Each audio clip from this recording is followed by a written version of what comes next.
여러분에게 제가 한 가지 질문을 드리겠습니다. 여러분이 이제 마지막 이 세상에 한마디의 말을 남긴다면, 여러분에게 자녀에게나 아니면 교회 앞에나 여러분 이웃에게 이제 더 이상은 말할 수 없습니다.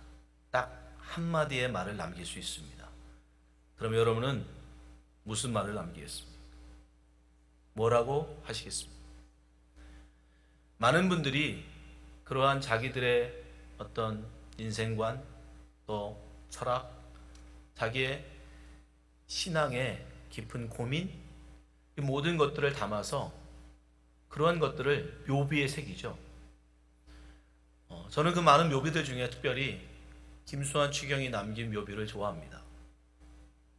주는 나의 목자시니 아쉬울 것 없어라. 여호와는 나의 목자시니 내게 부족함이 없으리라라고 하는 시편의 23편의 말씀을 그분 나름대로 바꿔서 전하고 있는 거죠. 주는 나의 목자시니 아쉬울 것 없어라. 예수를 믿고 살아온 자기의 삶이, 자기의 인생이 부족함이 없었다는 겁니다. 만족스럽다는 거죠. 또한 이제 죽음을 맞이하는 자기 인생 속에 주님과 함께하는 인생이었기에 아쉬울 게 있나 라고 하는 그러한 자조가 또한 그 속에 담겨 있습니다. 저도 고민해 봤습니다. 과연 나는 뭐라고 남길까? 뭐라고 말할까?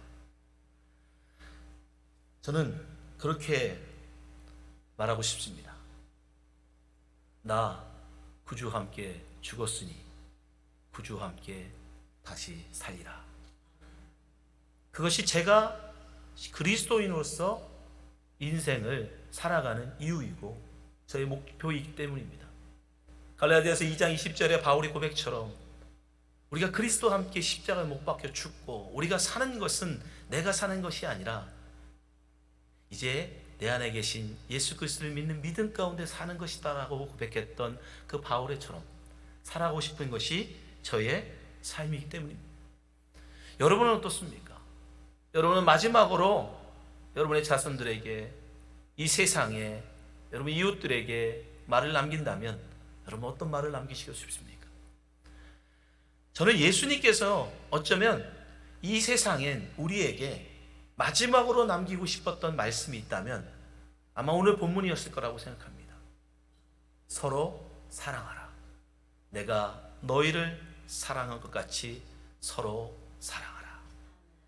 우리가 예수님이 이 땅에 마지막으로 남긴 말은 너희는 복음을 전파하라 라고 하는 그 말씀들이라고 생각해요. 그러나 여러분, 그 복음을 전하고 우리가 다른 사람들에게 예수를 전하고 가르치고 예수를 믿게 하는 그 근본적인 삶은 어디에 있습니까?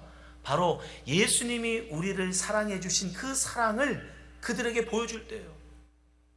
그들에게 전해줄 때예요. 그러니까 결국 예수님의 그 모든 말씀은 이 말 속에 다 들어가 있는 거예요. 서로 사랑하라. 내가 너희를 사랑한 것 같이 서로 사랑하라. 사도 요한은요, 심지어 이 말씀이 예수님이 우리에게 남기신, 당신의 제자들에게 남기신 명령이었다라고 얘기해요. 명령, 커맨드먼트. 그래서 사도 요한만이 유일하게 이 말씀 앞에 이것은 계명이다라고 얘기해요. 오늘 본문 12절 말씀 보세요. 내 계명은 커맨드먼트예요. 이건 명령입니다. 곧 내가 너희를 사랑한 것 같이 너희도 서로 사랑하라. 요한복음 13장에 보면 사도 요한은 심지어 이것을 예수님이 우리에게 주시는 새 계명이다라고 얘기해요. 새 계명. 다른 복음서 어디에도 여러분 이것을 계명이라고 이야기하지 않습니다. 바울조차도 바울 서신 그 어디에도 이것을 예수님의 명령이다라고 언급하지 않아요. 오직 사도 요한만이 이야기합니다. 이게 바로 예수님의 명령이야. 우리 제자들에게, 예수 믿는 사람들에게 예수님이 남기신 명령이야. 여러분, 명령은 우리가 선택할 수 있는 게 아니에요. 우리가 예수님의 제자라면, 우리가 예수님을 따르기를 원하고 예수의 그리스도인이 되기를 원하신다면 여러분, 사도 요한의 입장에서 보면 이건 반드시 따라야 하는 명령인 거예요. 서로 사랑하라. 내가 너희를 사랑한 것 같이 서로 사랑하라. 여러분, 사랑하고 있습니까? 정말 예수님의 이 말씀, 이 명령 여러분 순종하고 있습니까? 우리가 진정 예수님의 제자가 되기를 원하신다면 우리는 예수님이 남기신 이 말씀 앞에 순종해야 합니다. 서로 사랑하라고 하시는 이 말씀에 우리는 따라야 돼요. 근데 여러분, 어떻게 그 말씀에 순종할 수 있을까? 어떻게 예수님이 우리를 사랑하신 것 같이 우리가 서로 사랑할 수 있습니까? 오늘 본문을 통해서 예수님은 두 가지를 우리에게 힌트하시죠. 언제 우리가 예수님의 말씀에 순종할 수 있는가? 첫 번째, 주님의 가지가 될 때 이것이 가능합니다. 예수님의 가지가 될 때. 오늘 본문에 보면 예수님은 나는 포도나무다 라고 말씀하세요. 오늘 1절 2절 말씀만 보시기 바랍니다. 나는 참 포도나무요 내 아버지는 농부라. 물은 내게 붙어있어 열매를 맺지 아니하는 가지는 아버지께서 그것을 제거해 버리시고 물은 열매를 맺는 가지는 더 열매를 맺게 하여 그것을 깨끗하게 하시느니라. 예수님은 포도나무고 그 가지만이 예수님이 원하시는 열매를 맺을 수 있다는 겁니다. 5절에서도 다시 한번 강조하십니다. 나는 포도나무여 너희는 가지라. 그가 내 안에 내가 그 안에 거하면 사람이 열매를 많이 맺나니 나를 떠나서는 너희가 아무것도 할 수 없습니다. 예수님을 떠나서는 아무것도 할 수 없습니다. 하나님이 받으실 만한 열매를 내놓을 수 없다는 말이에요. 예수님에게 붙어있는 가지만이 하나님이 받으실 열매를 내어놓을 수 있다는 것입니다. 여러분, 하나님이 우리에게서 받기 원하시는 열매가 뭐예요? 바로 사랑입니다. 예수님이 우리를 사랑하신 것 같은 그 사랑, 그 사랑을 행할 때에 여러분 그 열매를 하나님이 받으시는 거예요. 그러니까 우리가 그 열매를 내놓으려면 우리는 먼저 뭐가 돼야 돼요? 예수님의 가지가 돼야 돼요. 예수님의 가지. 예수님의 가지는 어떻게 될까요? 여러분, 원래는 우리는 예수님의 가지가 아닙니다. 이사야서 5장에 보면 이스라엘 백성을 일컬어 하나님이 뭐라고 말씀하시냐면 그들이 극상품 포도나무다라고 얘기해요. 원래 예수님, 포도나무이신 예수님의 가지는 우리가 아니에요. 이스라엘 민족입니다. 이스라엘 민족이 원래는 예수님의 포도나무 가지였어요. 그런데 오늘 본문 2절에 보면 하나님이 그 가지를 잘라버리셨습니다. 2절에 뭐라고 말합니까? 무릇 내게 붙어있어 열매를 맺지 아니하는 가지는 아버지께서 그것을 제거해 버리시고 무릇 열매를 맺는 가지는 더 열매를 맺게 하려 하여 그것을 깨끗하게 하시느니라. 여기서 깨끗하게 하다라고 하는 이 동사도요, 가지치기 하다라는 뜻이에요. 가지치기 하다. 그러니까 원래 포도나무 가지는, 예수님의 포도나무 가지는 이스라엘 민족이었어요. 근데 하나님께서 그 가지를 어떻게 합니까? 열매를 맺지 못하자 그 가지를 잘라버립니다. 그리고 그 가지에 누가 접붙임을 냅니까? 우리가, 이방인인 우리가 여러분 접붙임을 받은 거예요. 로마서 11장에 보면 바울 사도가 이것을 우리에게 분명히 얘기합니다. 또한 가지 얼마가 꺾이었는데 돌감나무인 내가 그들 중에 접붙임이 되어 참 감람나무 뿌리에 진액을 함께 받는 자가 되었은즉 그 가지들을 향하여 자랑하지 말라. 자랑할지라도 내가 뿌리를 보존하는 것이 아니요 뿌리가 너를 보존하는 것이니라. 바울은 참 감람나무와 돌 감람나무로 비유하지만 그건 똑같은 얘기예요. 원래 우리는, 이방인으로 태어난 우리는 원래는 예수님의 가지가 아니었습니다. 근데 여기에 놀라운 비밀이 하나 숨겨 있어요. 여러분 같으면, 여러분이 농부예요. 근데 가장 비싸고 가장 맛있다는 극상품 포도나무를 심었습니다. 근데 이게 열매를 갖지 못하는 거예요.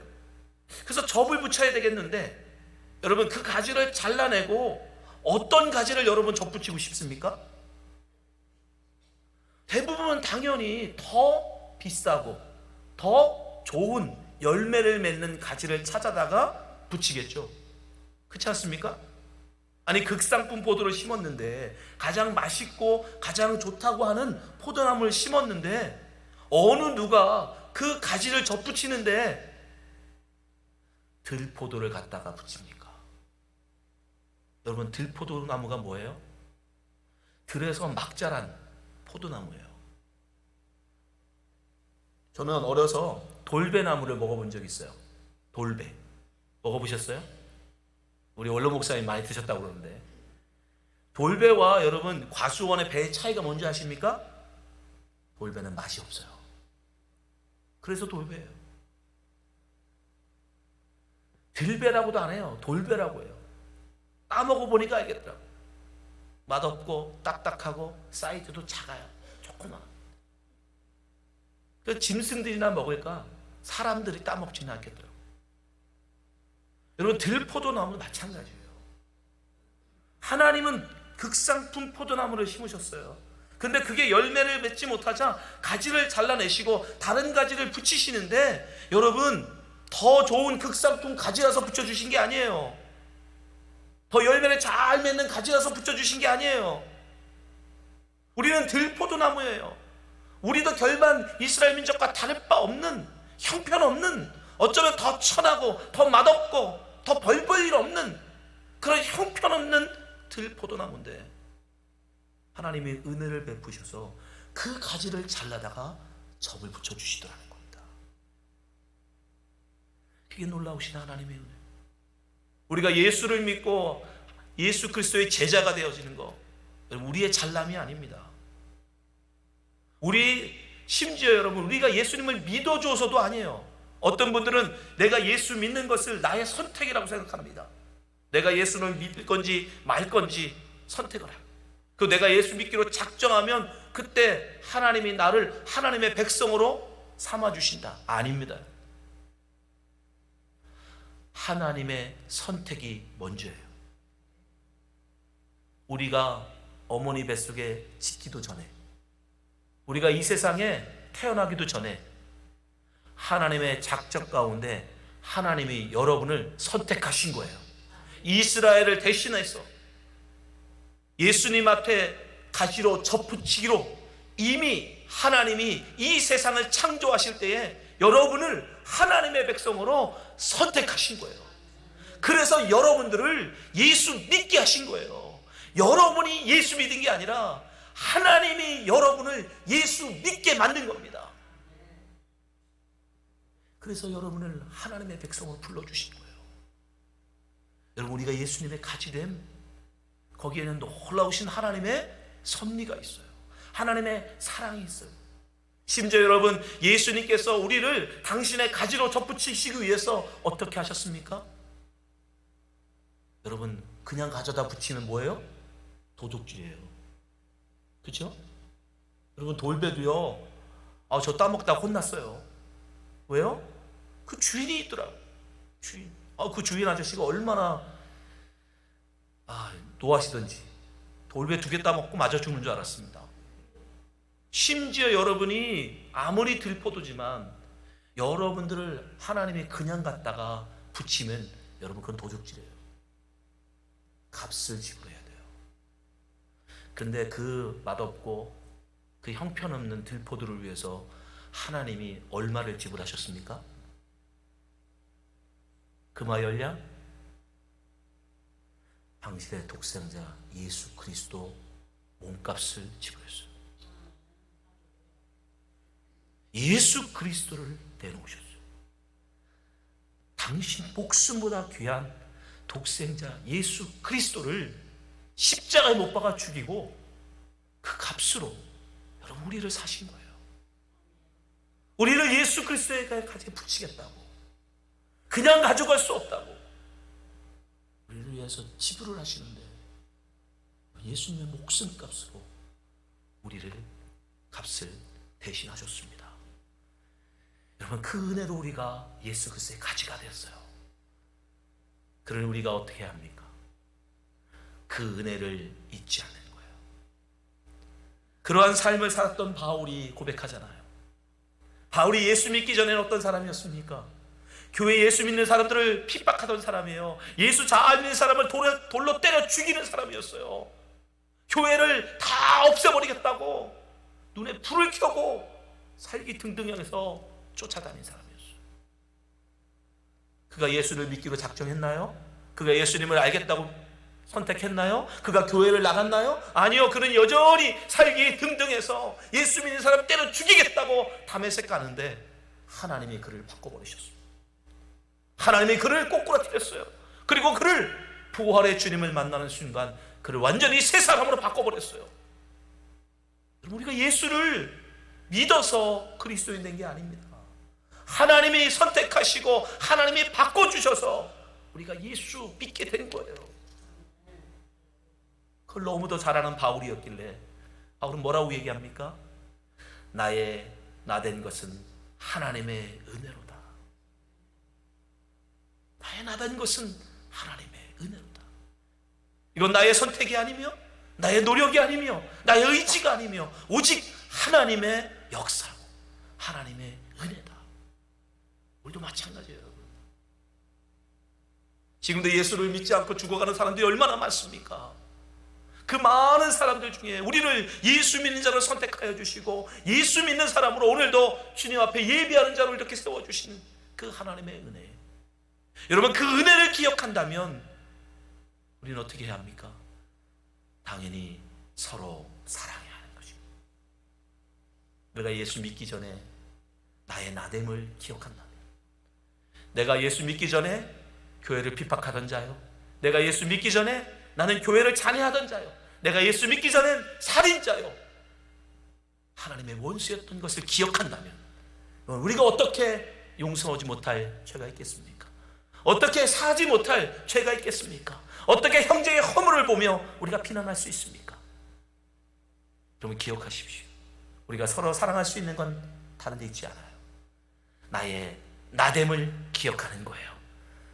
절대 할 수 없었던 내가, 될 수 없었던 내가 예수 그리스도의 가지가 되었다는 그 사실, 그 은혜, 우리가 그것을 기억하면 우리는 서로 사랑할 수 있습니다. 오늘 이 아침 주의 제자로 부름받은 여러분 모두가 그 사실을 기억하시기 바랍니다.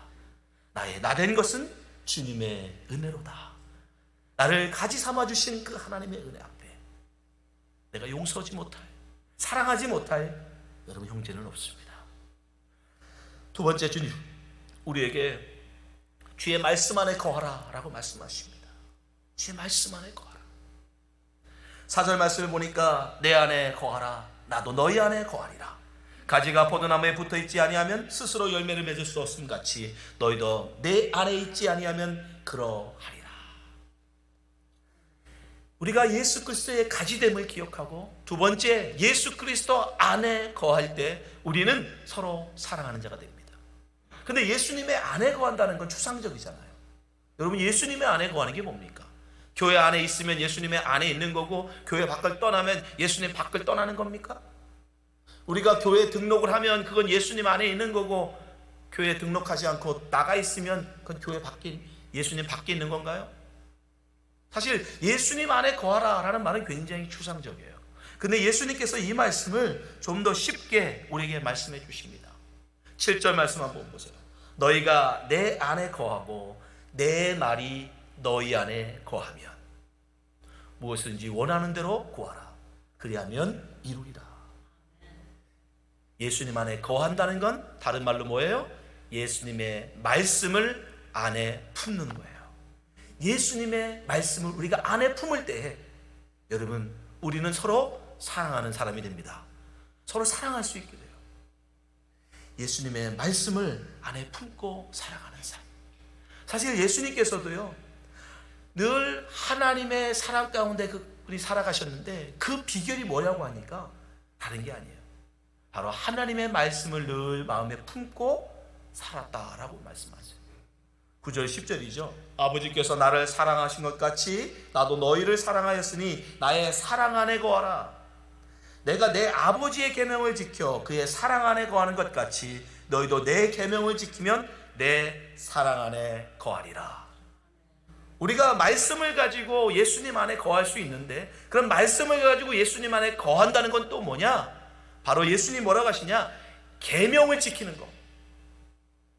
예수님이 우리에게 해주신 그 계명을 내가 마음에 품고 그 계명에 순종할 때, 그게 바로 예수님 안에 거하는 삶이라는 거예요. 그럼 예수님이 우리에게 하신 말씀, 계명이 뭐죠? 바로 12절이죠. 12절 말씀 보세요. 내 계명은, 우리가 계명을 가지고 이 계명에 순종할 때 그것이 곧 예수님 안에 사는 건데, 예수님이 우리에게 계명을 말씀하십니다. 내 계명은 곧 내가 너희를 사랑한 것 같이 너희도 서로 사랑하라 하는 이것이니라. 서로 사랑하라는 말씀. 여러분, 서로 사랑하는 말씀을 우리가 품고 순종할 때 우리는 예수님 안에 거하는 거예요. 반대로 말하면 어떻게 돼요? 서로 사랑하라는 예수님의 말씀을 우리 마음에 품고 있지만 그 말씀대로 사랑하지 않으면, 순종하지 않으면 우리는 예수님 안에 거하는 게 아닙니다. 예수님 안에 거하기를 원하신다면 예수님의 계명, 예수님의 말씀에 순종하시기 바랍니다. 여러분, 예수님의 말씀에 순종하려면, 서로 사랑하라는 이 말씀에 여러분 순종하려면 다른 건 없어요. 여러분, 예수님을 사랑하시면 됩니다. 먼저 예수님을 사랑해 보세요. 예수님이 나에게 해주신 그 말씀을 그럼 우리는 순종할 수 있게 됩니다. 제가 전도사 생활을 했던 한국의 한 교회에서 아주 신실한 안수집사님이 계셨어요. 이분 얼마나 신실하시냐면 본인의 재산을 교회에 기증을 해서 교회가 건축을 할 수 있었어요. 그래서 기꺼이 교회에 헌납한 분이에요.